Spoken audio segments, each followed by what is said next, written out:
Welcome to the village.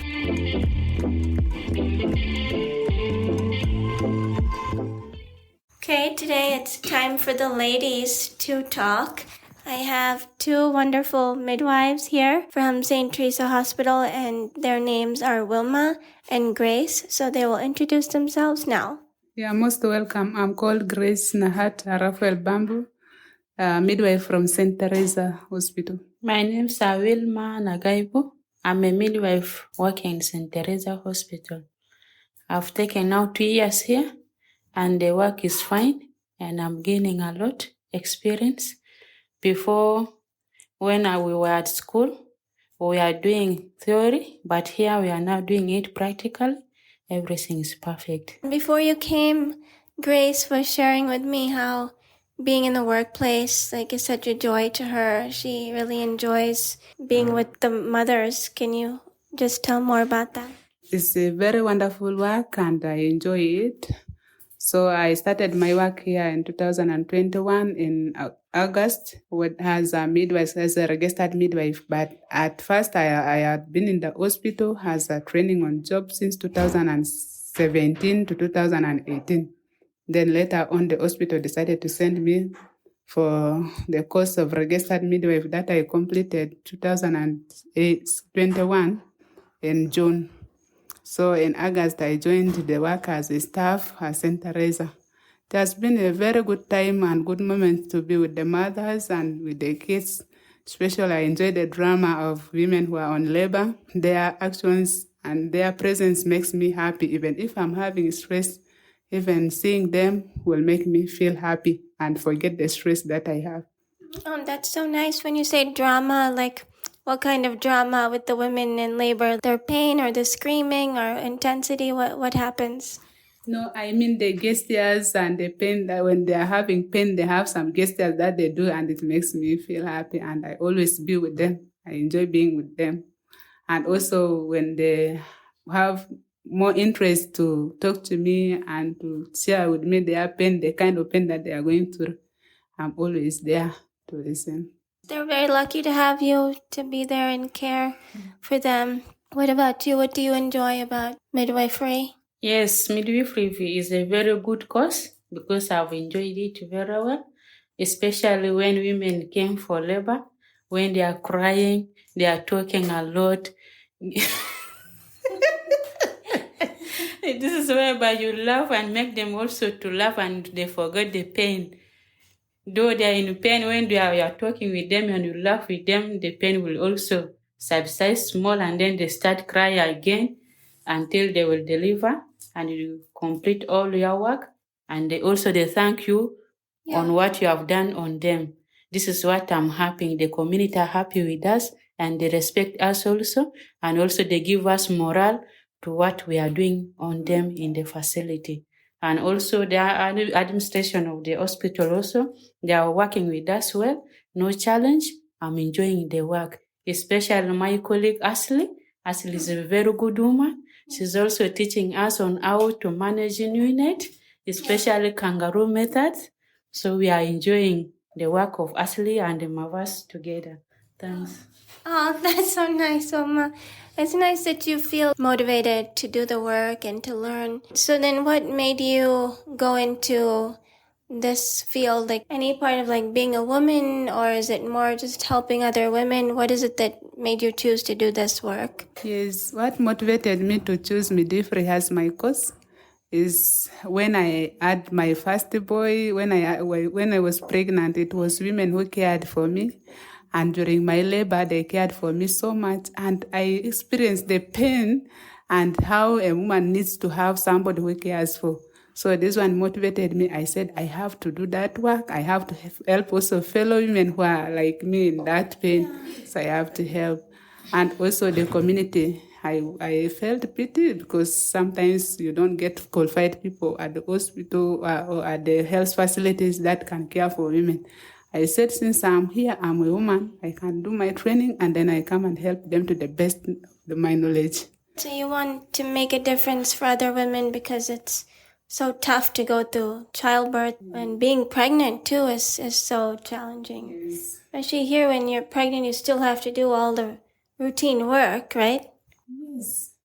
As a midwife, even when you are pregnant, you have to continue and do your work until the time that you are going to labor or you go for maternity leave.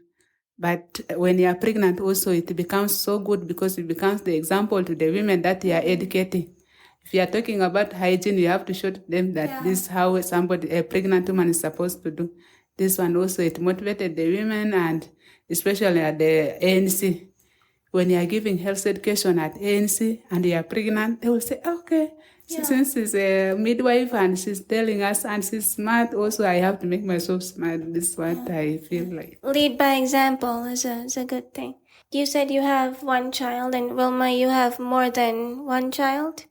So even also I choose midwifery because my mom was a nurse. So, and also she started training me to inject and put cannula when I was still small. Oh. Yeah. So she has to dilute her medication and give me to inject her. I'll be injecting through just slowly. So she said, I'll make it well. Then I said also, if I grow up, I will also join. Since I joined it also, my mom was very happy with me and she's still also a nurse working in a Juba hospital. So I have 3 kids. Firstborn was a spontaneous delivery. Then secondborn was by cesarean section. Thirdborn also was by cesarean section. The secondborn, it was the early rupture of membrane and the labor took me 3 days full of pain. Then they took me to the theater.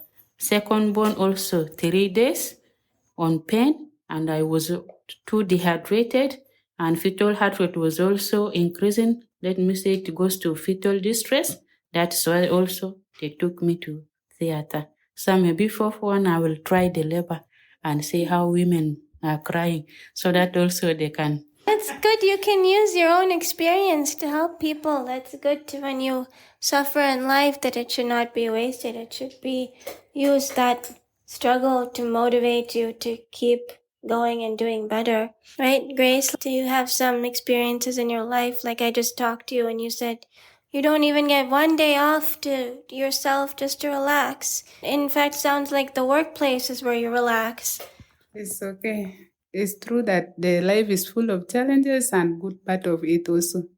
It's really hard for me as a woman because whenever I'm at work, I have to do every duties that I am supposed to do. And when I'm at home, since I'm the only elder child at home, I have to do everything, budget for the home, cook the meals for the children, and also preparing the children to go at home. It is really busy and it has become part of me. But what I know is life is full of hardship and you have to be strong in doing everything that you do. So like even the experiences of being a mother, my firstborn and is the lastborn that I'm having, I have only one child. It was not easy. I carried him for 11 months. That is almost 45 or 40 something weeks. So it was not easy. Until then, Dr. Taban was the one who was here in the hospital. He told me that, Grace, it is enough. It's better we induce this labor and you deliver. After induction of the labor, it took me some 24 hours. I was laboring. There was no progress. The dilatation was there, but the descent couldn't take place. Meanwhile, it was a cord knot. The baby got strangulated with a cord. Then there was no progress in the descent of the fetal head. So I ended up having C-section. That was on 15th of June 2017. So it was not easy. And I don't blame any mother who comes on labor and gets defeated. I don't blame because I know how hard it is to produce a child and to take care of a child. So as a mother of one child and I'm having other extra responsibility, it is not easy. You have to sweat, you have to struggle so that your kids also don't look malnourished like how I say others. So life is full of hardship and needs somebody to put more effort in life to work for the life to be smooth. Yeah, and you kind of do it all alone. Like you are taking care of others, you're taking care of your child alone. Like you're just this powerful powerhouse woman, like doing it all, working, taking care of the family. You said taking care for your mother too. Yes. We are staying with my mother, though my dad is also there, but he works in Aso, like a county of almost 84 kilometers from Nzara. So we are staying with my mother at home within Nzara here, and her work is to cultivate, to be on farm, working with other people that I help her with some money to help her at the farm. So it's not easy. I see my mother has struggled because she also struggled to grow me up and also took good care of my child. When I left the child was only 6 months old. Then I went back to school just to raise that child until the level of 3 years plus 6 months. This is when I came and got the child very healthy and very good. This is what made me to be very strong to know that as a mother, you have to put more effort to raise your child so that the child behaves well. It's not easy. Motherhood is not just all just cute and fun. It's very much difficult if you want your child to be healthy, raised well. And yes, we see so many children not getting enough food and so much malnourishment.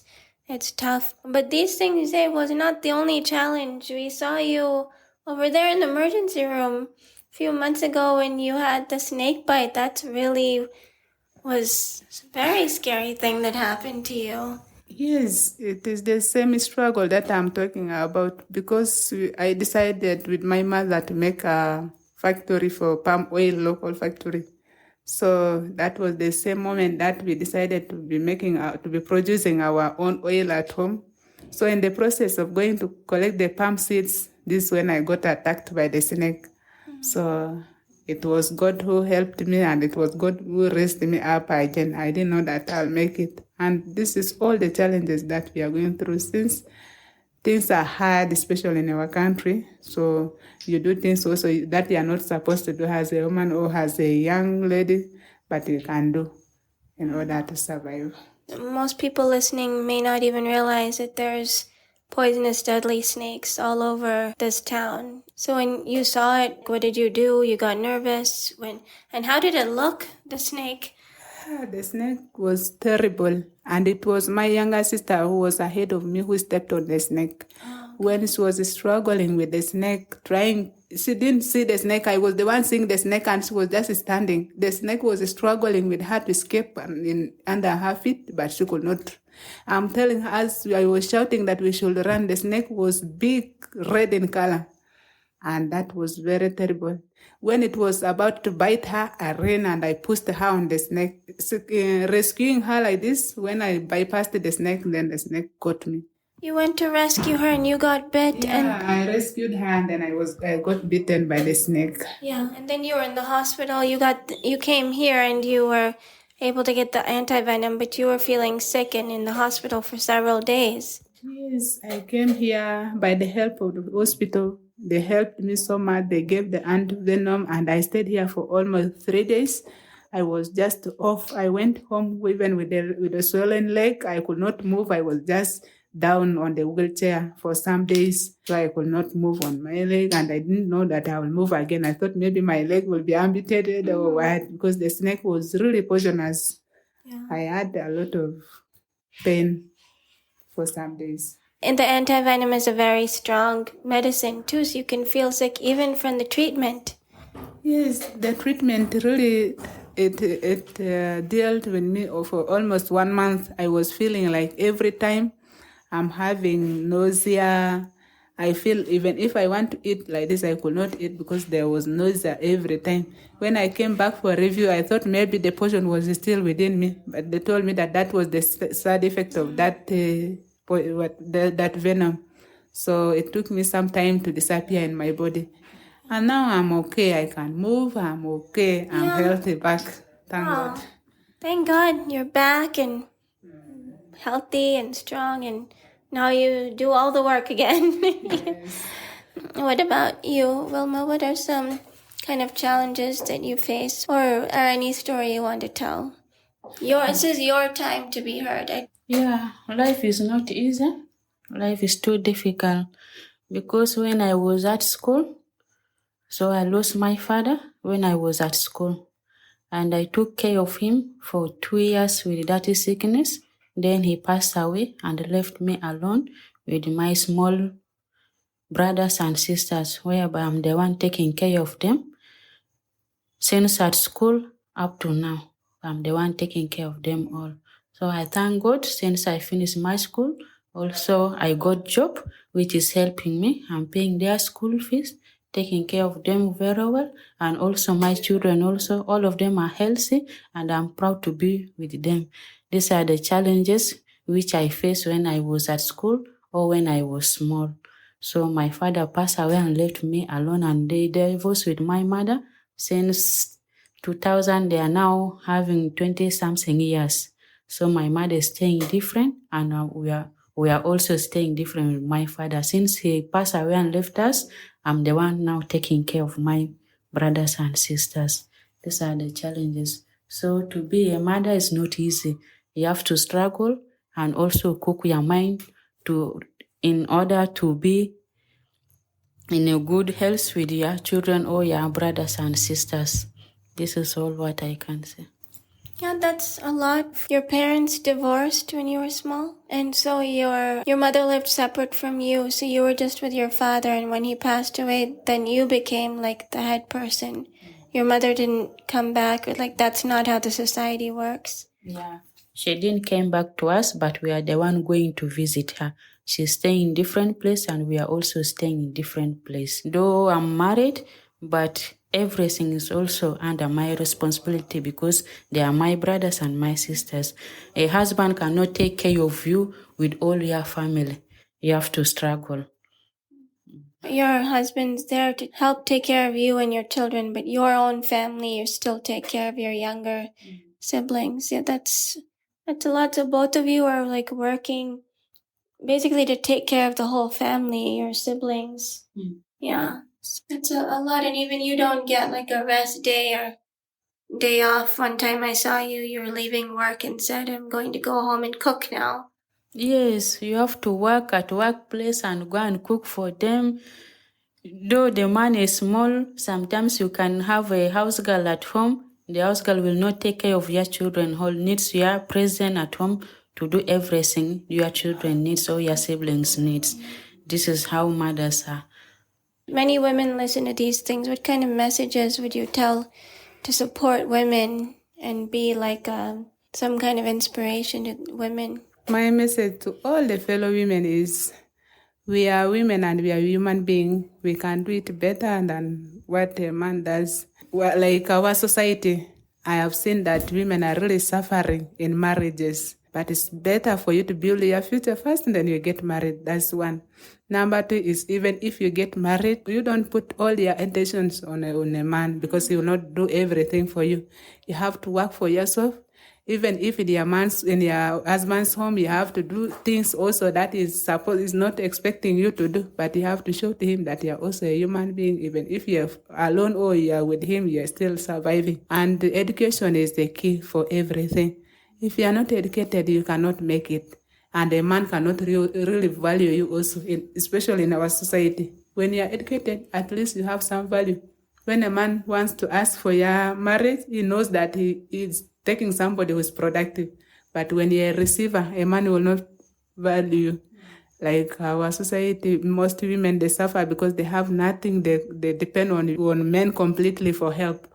And it makes them to be starving and their family also to be feeling like, I didn't have any child. Because if I have child, that child will be helping me as a mother or as a father. When you have some background of education, you will make your family happy, even if when you are with your husband or in your husband's home. It's better to get educated first and then you go for marriage. And the issue of early marriage is really bad. It is destroying the health of people and it is also destroying the healthy living of the community. When you are very young to go into marriage, know that you are going to get pregnant and you get all the complications of being as a pregnant woman because you are underdeveloped. The bones and everything have not developed and you go for pregnancy. Pregnancy with its complication will put you off. So it's better you mature first and then you get married, you have your own children and your family, and it becomes healthy.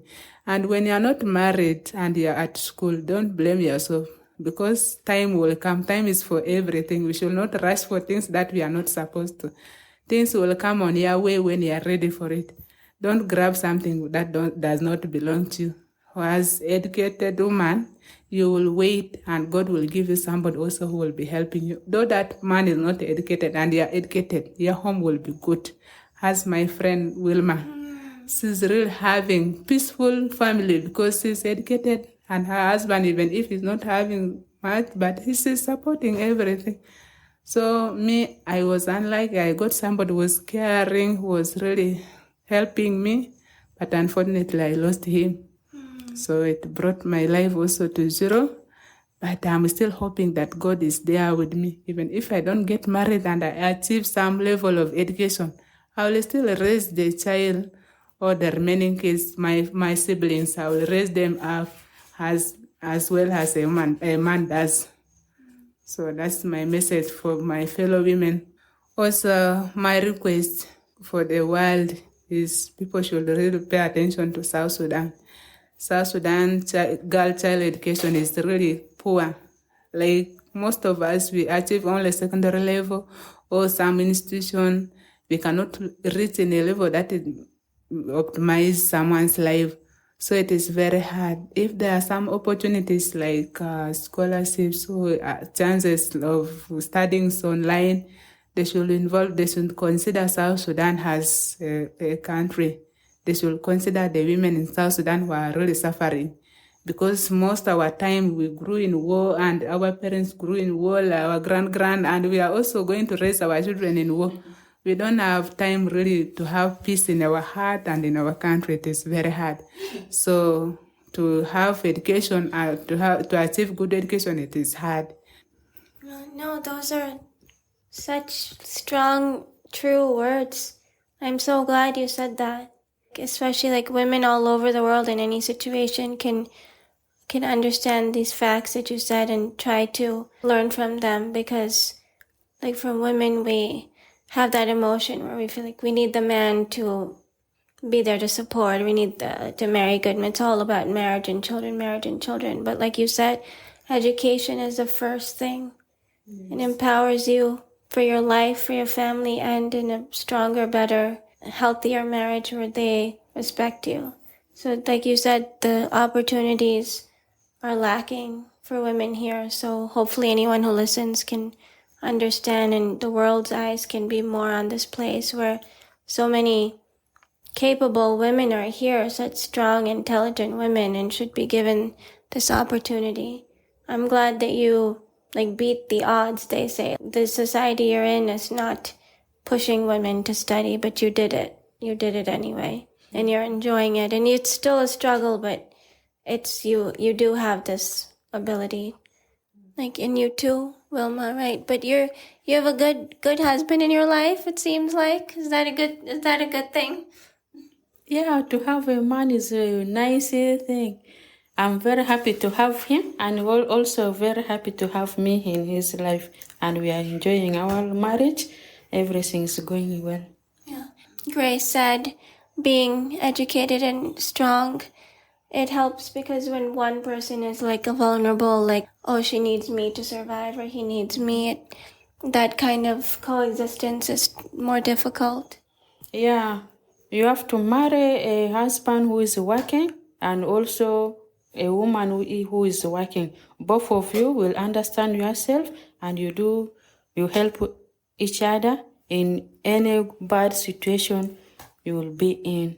So it is good for us women to educate ourselves or our children so that they grow in a good way, and also they get a married man who is also educated, and also their marriage will be in a successful way. What about with the hospital? I know you're both very satisfied with the work, but there's struggles. We don't have all of the tools we need for the women and children, and the hope is that we're building the new pediatric ward, and we'll hopefully have everything we get is from donors. So besides that, like, what is the hope for the future of the hospital or for yourselves? Or like, what does the future look like for women like you in this hospital? Okay, well, as I said before, everything is in the hands of God, and we see that we are really struggling, especially in our setting of health status, like in the hospitals and health facilities. Those of us who are working in the hospitals and health facilities, it is very hard because there are some items and equipments which are supposed to be there, they are not there. You are just doing things, you are just helping, you are just struggling to help the vulnerable people, as you say. Our hope for the future is really we can have some improvement in the health status. Like if many people, good number of people is sent for further studies and they have knowledge, they are knowledgeable of using some of the equipments that are even supposed to be in the hospital and they are not there because people who are using they are not there, maybe limited knowledge and all this. But if many people are educated and also facilities are equipped with some drugs and other equipments which are supposed to work, especially in our departments, maternity. Maternity is really congested with every kind of situations in one room, which is not supposed to be there. Like people with preeclampsia and people with the medical illness like malaria, others who are on labor, the postoperatives and the neonates who are sick, they are all combined in one room. And these are different units and different departments. So as if hope for future, we're hoping that if God really help our land, our country as South Sudan, we could get more donors and investments so that they can build more hospital, the bigger hospital and different departments as the settings will be improving. And also when we have good number of people who are going for further studies, we have hope that they will have change in our community because our community is really in need of health workers, but it is hard. We are struggling with everything, but it goes together with educations. When there are many number of educated people, you see that that country or that particular place becomes good in terms of health status. So I really appreciate the effort that our neighboring countries are doing. Like also some people who are coming from outside like Europe, I can see Mobas is ever with us. As a volunteer, she volunteered herself from far away to come and help us here, to come and see who is Grace talking to her. So it becomes a good chance for us, and also it becomes as a chance for us to have some knowledge that she has, and she will also learn from our local knowledge here. She will go and share the experiences with her family and the country where she came from. We are really happy. Yeah, you're right, because this exchange of knowledge, mothers, future mothers, pregnant women, and children are like the biggest hope. These are the people that anywhere you go are the ones that need special care. And so when we have ways of caring for them, we should always share those ways. So as much as you all may have benefited, Ashley and I coming here and sharing and helping, we also saw so many things we would not have otherwise seen in our lives to be able to learn and enrich our knowledge. And now we can go back and share, whether it's health or how they do certain things, what are the techniques, what's the culture. And women like you, like who are just doing everything for everybody, and it's so inspiring. I feel like I've already just changed having these conversations, and seeing these things is so wonderful for me too. My thank goes to Mavas in all what you are doing. We appreciate you. And also, Ashley, in what you did to us, we learn a lot from you, and may God bless you. And also, you also learn also what you came and learned from Asia, and you add more on top on what we learned also. So this is exchange of education's experience too. Yes. So we are very happy to have you, though you are leaving, or maybe you will come back again. Yes. So we are going to miss you. Aww. Our regards to your family. Aww. And where you are coming from. Thank you so much. Bye. Oh, thank you, Wilma. I'll come back, hopefully, God willing. I really appreciate the effort that you have done to reach here. It was not easy for you, I know. As hearing about South Sudan, you hear about something terrible, but you really made it to come. So my request and humble request to you, as you are going, we have become friends, and you don't forget us. Oh, In case of any opportunity, we are ready. We have become friends, we have become attached. We are going also to share our bigger problems with our friends who are there. Anyone can pick interest and try to help. Don't forget St. Teresa has a hospital, has a staff, so you don't forget us.